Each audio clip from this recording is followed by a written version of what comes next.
Yo,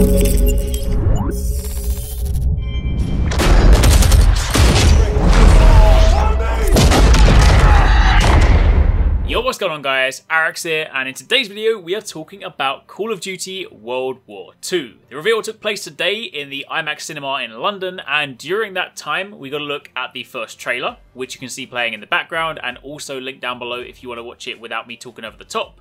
But on top of that, we also got a few quick snippets of some campaign gameplay, a few early details with regards to the multiplayer modes, and even a tiny mention of the co-op mode zombies. Of course, at this stage, since it's just a reveal, they are still somewhat light on the details and the information. The big reveal is of course slated for E3 in June, where they plan to show both the single player and the multiplayer, which is pretty big given that they normally save the multiplayer for Gamescom in August. But either way, I thought I'd put together a quick video to go over everything we currently know about Call of Duty World War II.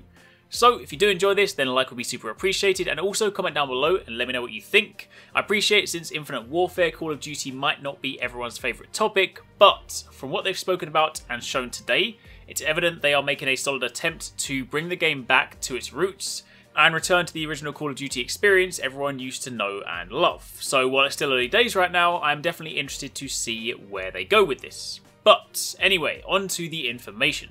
First up, let's start with the launch date. The game is slated to release worldwide on November the 3rd for PS4, Xbox One and PC. Sony still has the exclusive deal this time round, so expect early DLC to drop on PS4. Plus, for those of you that pre-order the game, you will get access to a private beta that will happen later on this year. And the beta will also be coming to PS4 ahead of other platforms. It's also worth calling out, in case there were any doubts, this is a boots on the ground Call of Duty.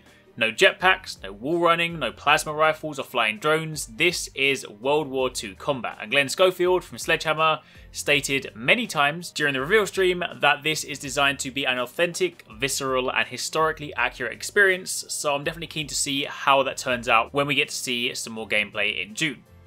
Now moving on from there, let's talk campaign.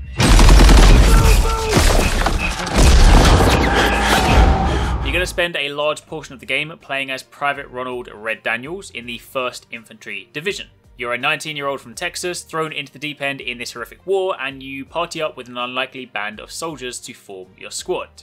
Also, despite the fact that the story follows you and your squad, it seems like there will be a clear distinction between single player and co-op. Again, no major details, but there will be a standalone co-op mode with its own associated story, but this is separate to the single player campaign, so I'm going to assume that means the main campaign can only be played alone.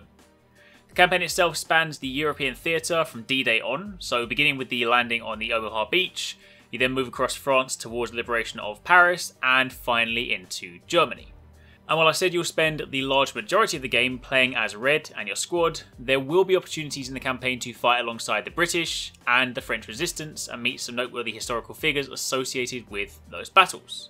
Of course, with a classic World War II setting comes classic World War II weapons. There'll of course be plenty to discover, but some of the weapons shown during the reveal stream include the M1 Garand, the MG42, the M1903 and the Grease Gun. They also showed various vehicles during the studio film segment, so I imagine that'll factor in pretty heavily in the campaign and likely not multiplayer. Another interesting change comes in the way that Sledgehammer are approaching the feel of combat for campaign. Unlike previous Call of Duties where you have this tendency to feel a bit like a super soldier, you run in like Rambo, getting the job done without much care for your own well-being, this time round they really want to emphasise the brutality of war and make you think twice before engaging. As such, it's said that players will not recover health or ammo passively, so you won't simply be able to get hit and then duck behind a wall to wait for your health to regen. Instead, you will need to call on your squad mates to get health packs, ammunition, and even covering fire where necessary. The end result of this is that getting hit in this game carries considerably more weight, so you'll definitely have to think twice before you engage, in turn making you appreciate the pressure of war that much more. Get me the fuck out of here! How many? We had orders! Get to cover! Now moving on from there to speak a little bit about multiplayer. Of course, the further away we get from single player, the less they're willing to talk about this far from E3. But they did draw the curtain back on 3 rather interesting sounding modes. The first of which is referred to as Divisions. This functions sort of like a class system that allows you to progress through the ranks whilst enlisting in various, well, divisions. Infantry, airborne, a couple of examples, there will of course be others as well. It's important to note that these divisions do tie into your personal player progression, so while we don't know much about them at this stage, it sounds like it could be something similar to, say, the class system in Battlefield, in that certain classes or divisions have access to certain weapons or gear, and the progression within that class or division leads to unlocks. If they attempt to do something like this, it'll then give people paths to aim based on their personal playstyle, and also perhaps result in longer time needed to unlock everything. But again, at this stage we don't know for sure. The second mode goes simply by the name of War. This is a much more strategic multiplayer mode where two opposing teams fight out iconic battles, such as the Battle of Normandy, where one team will be tasked with taking the beach, meanwhile the other team has to stop them. So instead of just jumping into a regular team deathmatch where you fight in specifically designed maps, for those of you that want more of the World War II feel, then this War mode might just give you what you're after. And then finally, this last mode, they gave us a very, very tiny tease of it, but it's called Headquarters, and it's essentially a way to socialise and interact with players outside of matches. It's a shared space that allows players to get rewarded and also hang out and interact with other players outside of the traditional lobby structure. I'm unsure whether you can go from Headquarters straight into a game, in turn making it like a real-time lobby where you can almost have a character as an avatar, or whether there's something else to it entirely. But from what we can see from this clip, you can see quite a few players gathered there, with names above their heads, likely in third person, unless of course that's just the cinematic camera. But either way, details are vague, but it's something else to look forward to.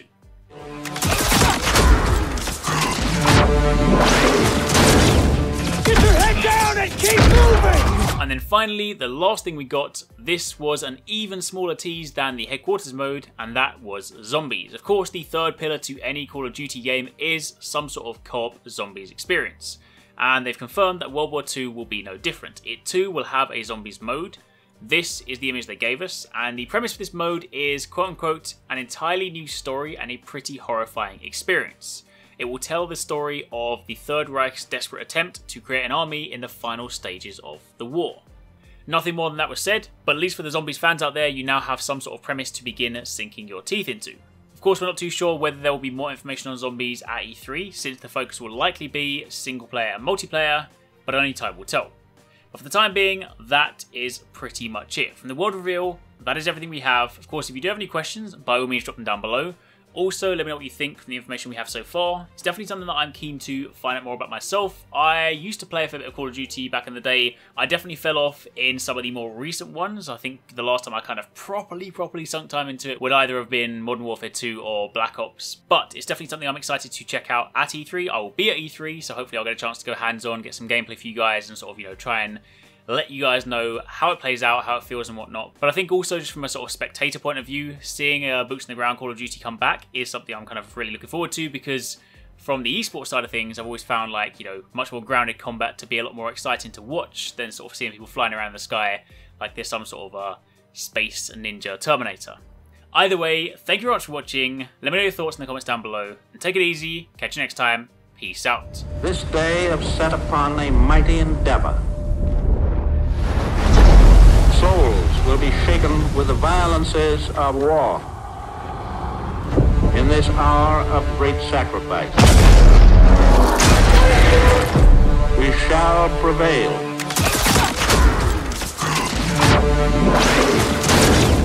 Get your head down and keep moving!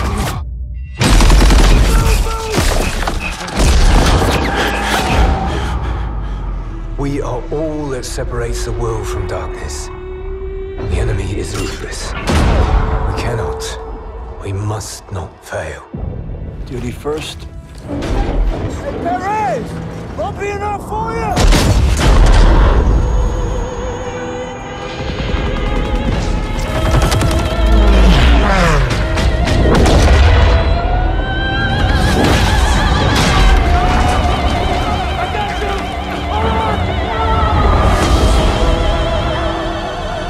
Casualties. We executed the mission. Get me the fuck out of here. How many? We had orders! Get to cover!